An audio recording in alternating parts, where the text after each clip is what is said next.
The mage's eyes widened in panic as the crumbled fragments of the black stone fell from Art's grasp. Suddenly, as if a switch had been flipped, every mana beast in the vicinity seemed to wake up, their glazed, lifeless eyes burning with fury. It was as if they had all gone mad at once. The mana beasts began growling and hissing at each other, bearing fangs, claws, and horns at any living thing near them. It didn't take long for all hell to break loose.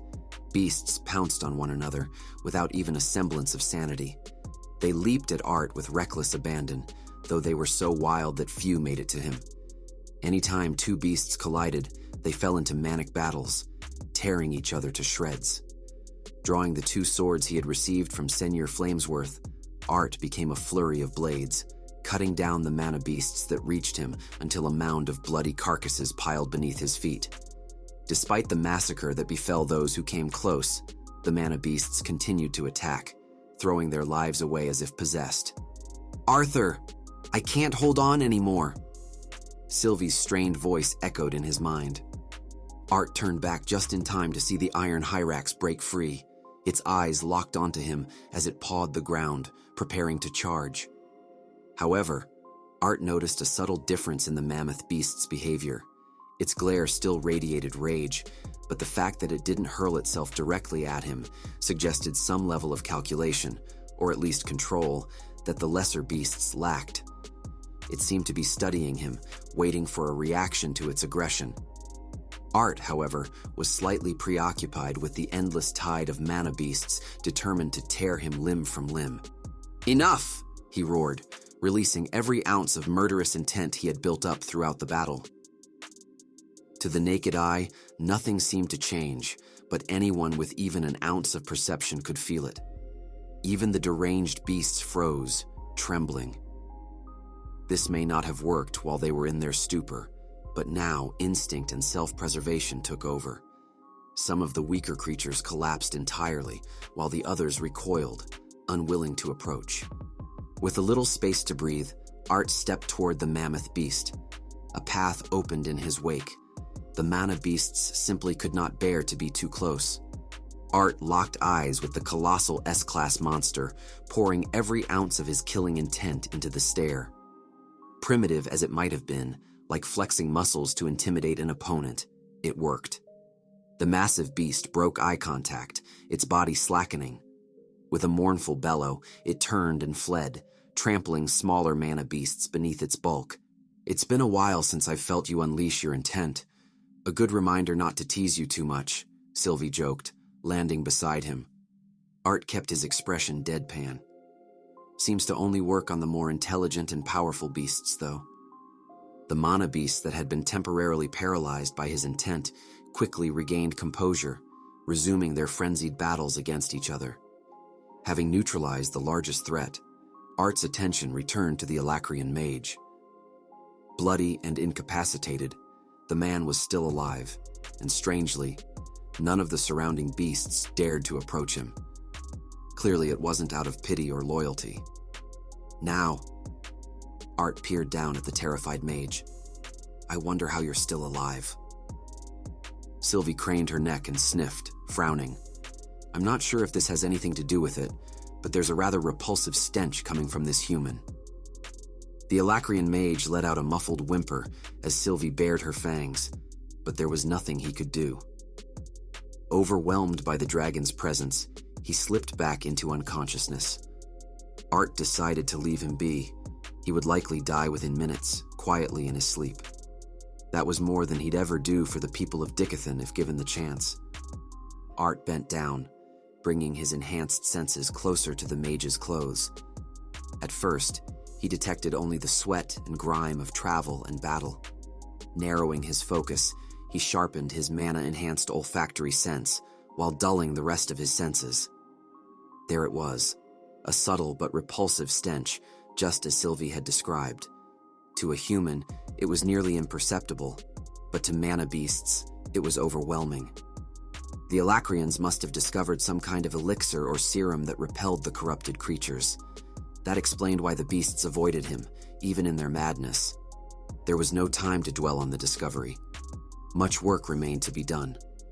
Art spent the following hours on the ground, hacking, stabbing, and shooting mana beasts with sword and spell alike. His training under Cordry had honed his body to endure days of combat with the aid of mana arts and martial technique, and the mock battles against Cathiln, Hester, Bund, and Camus had given him ample experience fighting multiple opponents at once, experience that proved invaluable against the unceasing waves of mana beasts without overexerting his mana.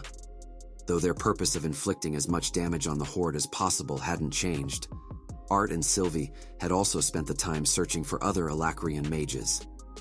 The substance the enemy used to conceal themselves from the corrupted beasts was an enticing bounty, and Art already knew exactly how he wanted to use it.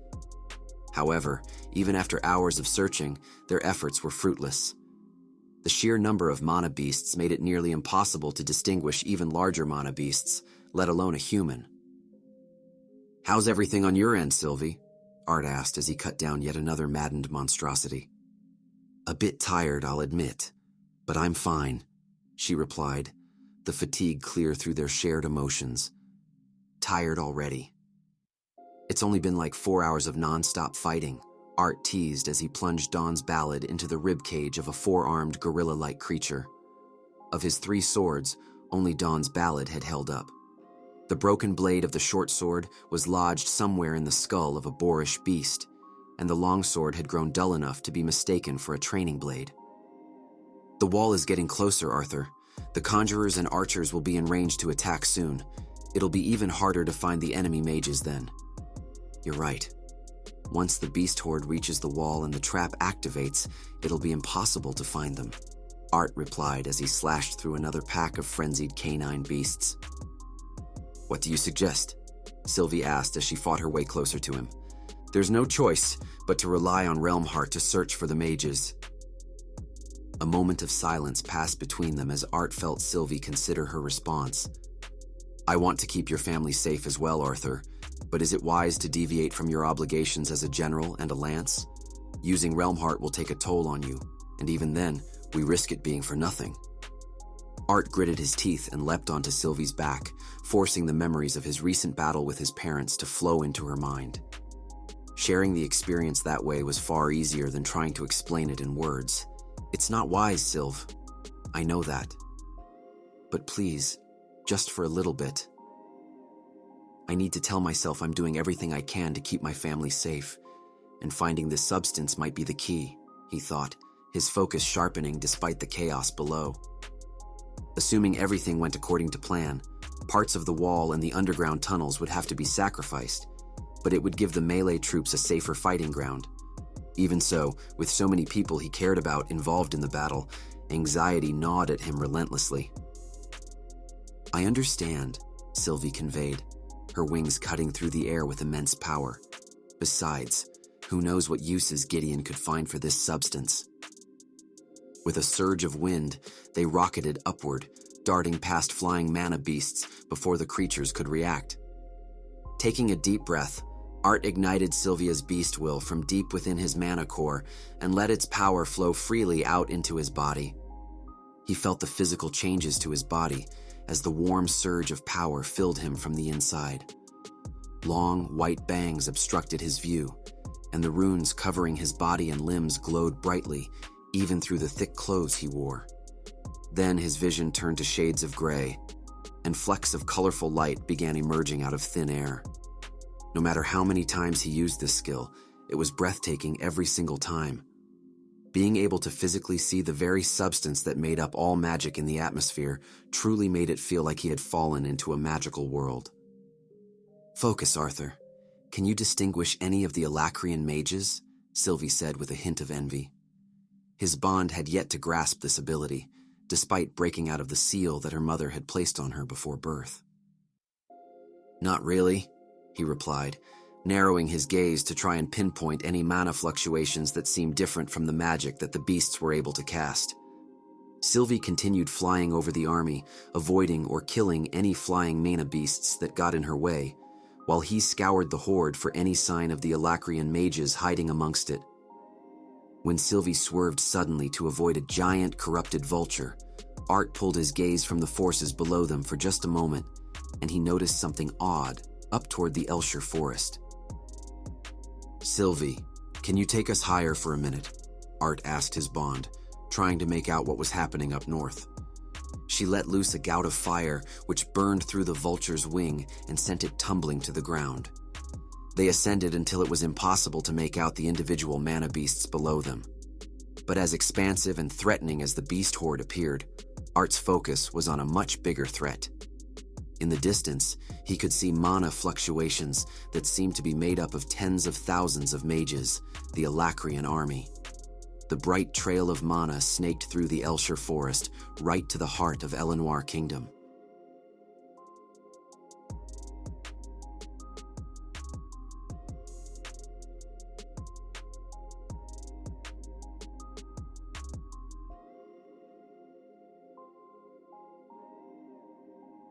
Darvis stepped up beside Tess, his knuckles white from gripping his dual axes for dear life. The smug grin he always wore was nowhere in sight. "This doesn't look good, Tessia." Behind her were the 200 soldiers that made up her unit, along with the ragtag squads of elven soldiers placed under her command. Among them were many more civilian elves, garbed only in cloth or leather for protection. These were the brave men and women who had stayed behind to protect their home and their fleeing loved ones from the approaching army. Every one of them wore a grim expression. The soldiers gripped their weapons, while the civilians anxiously clenched their kitchen knives and gardening tools, and the steady drone of marching grew louder and louder. The once lively elven town just behind them had long since been evacuated, but they knew the evacuees would be slow-moving. There were many children and elders among them. If they fled here, if they couldn't hold out long enough, they would all die. This wasn't just a matter of protecting an abandoned town on the outskirts. This was their chance to halt the Alacrian force's momentum and show them they wouldn't give up Elenoir without a fight. Her heart pounded against her chest, and her knees felt weak. No matter how strong her mana core was, no matter how much she had trained, she felt nothing but fear in that moment. Yet she couldn't show it. She wouldn't. The morale of everyone behind Tess rested on her strength, not just as a mage and warrior, but as a leader. If she let fear take hold of her heart, the foundation of their courage would crumble.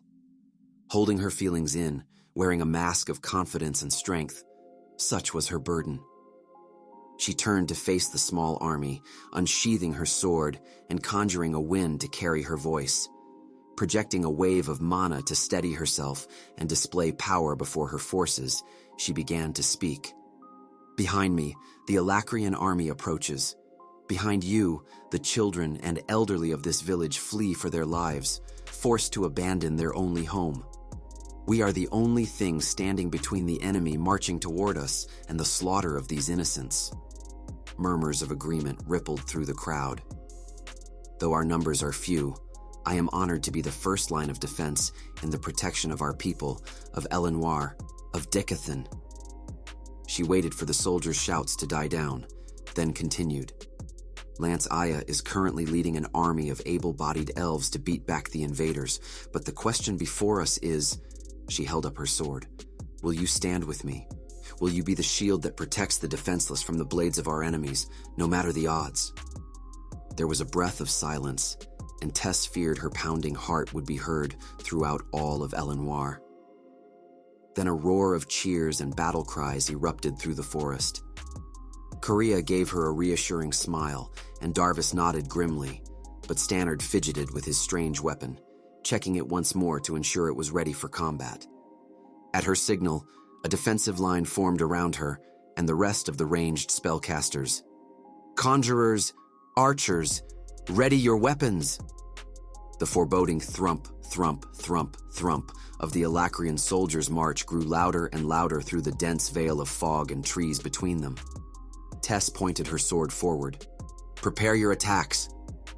With her heightened senses and intimate knowledge of the Elshire forest, she could feel the moment the enemy vanguards came into range. She thrust her weapon, releasing condensed bolts of wind. "Fire!" An array of colors erupted before her. Dozens of arrows streaked past, followed by sharp shards of earth, arcing bolts of lightning, blades of wind, and bursts of fire that lit the mist like fireworks. Tess raised her sword for all to see, then dropped it, signaling another volley of spells and arrows. Fire! Another volley rained down on the enemy, but this time Tess could see the results. Shimmers of light shaped like shields, and walls deflected or absorbed their attacks. Very few had made it through. Another flight? Stannard asked hopefully, gripping his artifact in preparation for another spell. No, we're just burning up resources. Tess turned to Vedict, the soldier in charge of the front line. Get in there and break the line. Open it up so the conjurers and archers can hit something. With a nod, the steel-clad elf raised his shield and ran forward, relaying her order. The gallant warriors brandished their weapons, the augmenters ignited their cores, and their soldiers charged into the mists. They faded like ghosts into the thick fog, but Tess could hear the thunder of their impact against the shields. Stealing not only her weapon and body but her will, she looked at Stannard, Darvis, and Caria, her closest friends and most trusted aides. None of them spoke, but they had spent enough time together that words weren't necessary. They were all thinking the same thing. Let's get out of this alive. Tess reached for the necklace Arthur had given her, still hanging around her neck. Kissing the pendant, she tucked it into her cloak, vowing to keep it, and their promise, safe. Reaching deep into the pit of her stomach, she let out a guttural cry. Charge!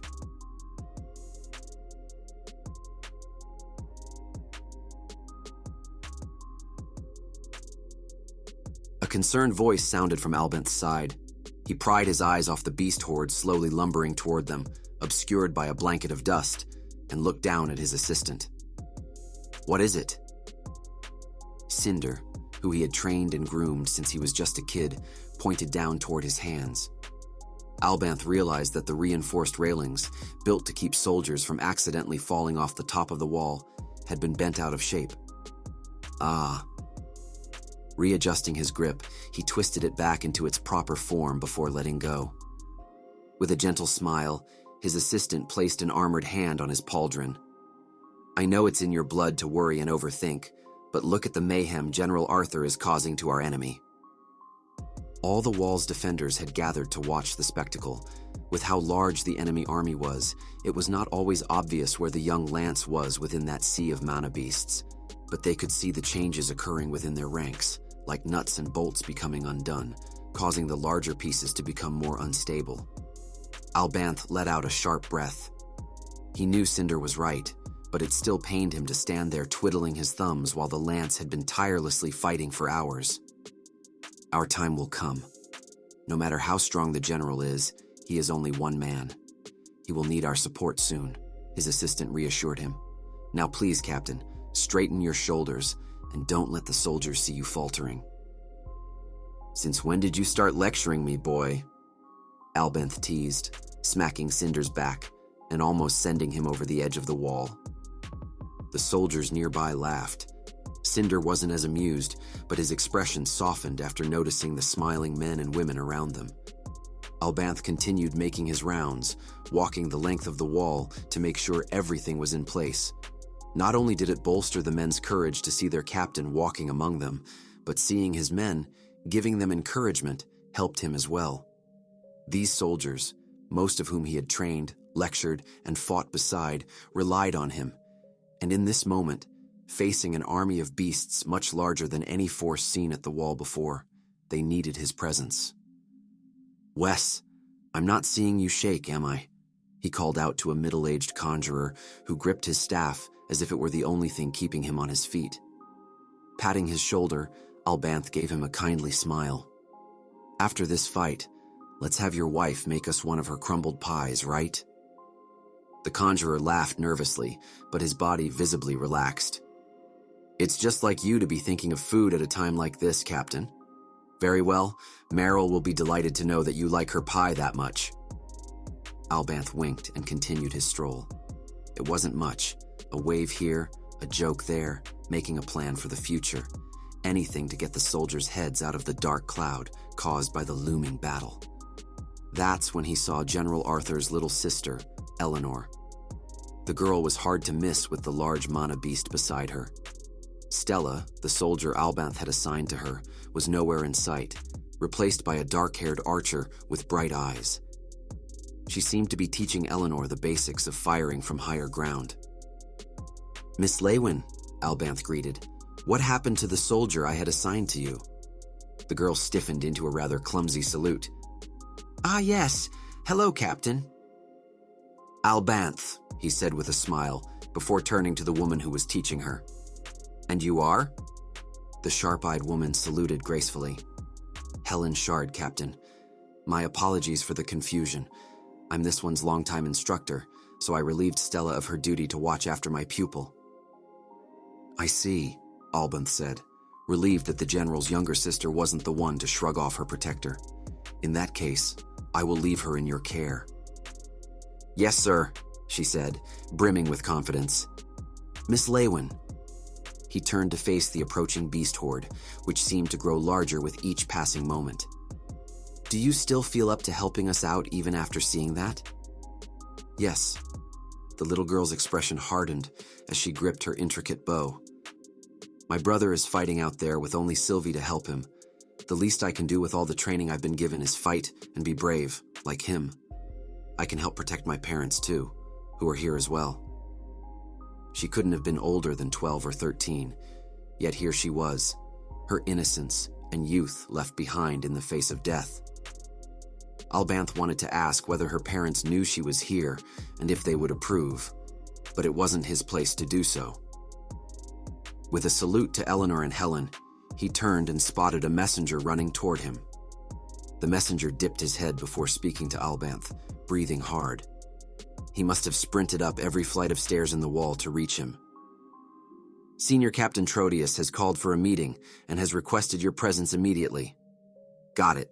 Thank you," Albanth replied, leaving the man there to catch his breath as he made his way to the main tent. By the time he arrived, Captain Jasmia was leaving the tent with a sour expression. She bumped his shoulder as she passed, muttering a string of curses under her breath. "Captain Jasmia!" Albanth called out, grabbing the captain's arm. She whirled around, her free hand already holding her saber before realizing who he was. "Captain Albanth!" she nearly spat out, sheathing her sword again. Surprised by her venom, he asked her what was going on, only for her to shrug him off and turn her back. "Ask Trodius," she hissed before striding away. Albanth opened the entrance to the tent to see Senior Captain Trodius leafing through some paperwork, his posture eerily impeccable as always, no trace on his serious face that there had been any tension in his conversation with the captain. The senior captain knew he was there, but he continued on with his work. This went on for a few minutes before Albanth grew impatient with whatever game he was playing. He couldn't wait any longer and cleared his throat to get his attention. "Senior Captain?" A raised finger cut Albanth off. The man didn't even look in his direction until he had finished whatever it was he was doing, despite the fact that he had sent a messenger to summon Albanth for this urgent meeting. Finally, after meticulously filing his papers into 3 even piles, he looked up and met Albanth's eyes. "Captain Albanth." "Sir," Albanth saluted, his armor clanging. "Have your melee troops prepare to march," he stated. "They will be confronting the beast horde on our terms, in the open field." "Excuse me?" Albanth asked, confused. "My apologies, Senior Captain, but it was my understanding that the melee troops would enter the field only after we've lured a majority of the beast horde into the trap we have." "Captain Albanth," the Senior Captain snapped, cutting him off. "Do you understand how many resources we've expended excavating those underground passages for our Trailblazer divisions to safely explore the beast glades? I won't go as far as to weigh the value of lives against the efforts spent building this fortress, but I have determined that it doesn't make sense logistically to detonate the underground routes." "But, sir..." Albanth took a step forward, but was met with a blazing glare from Trodius. Taking a step back, he continued. "With General Arthur's plan, we'll be able to immobilize the majority of the beast horde.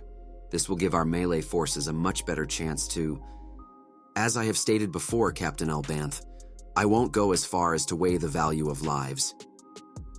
The senior captain let his sentence trail off, making it clear that was exactly what he was doing. "Besides, the Lance said it himself. It was only a suggestion. I said nothing at the meeting out of respect for his position, but he's merely a boy, and clearly ignorant of war. It would be in your best interest to realize that as well. Clenching his fists behind his back, Albanth stood silent. Trotius seemed to take the silence as his answer and smiled. Good. Then we'll have your melee troops advance immediately. You and your troops will do whatever it takes to hold your ground until Jesmia's forces come around the flank to assist you. By then, the archers and conjurers will be in range to fire freely at their back line. Gritting his teeth in anger, Albanth was barely able to respond with a nod before turning around to leave. He now understood Jesmia's mood when he had met her outside the tent. Sylvie's voice pulled at him. His gaze shifted from the wall, barely visible through the dust that hung in the air, back to the site of the Alacrian army well within the forest. "Arthur!" Sylvie's voice rang louder. "I don't know," he snapped. "I don't know what to do, Sylvie."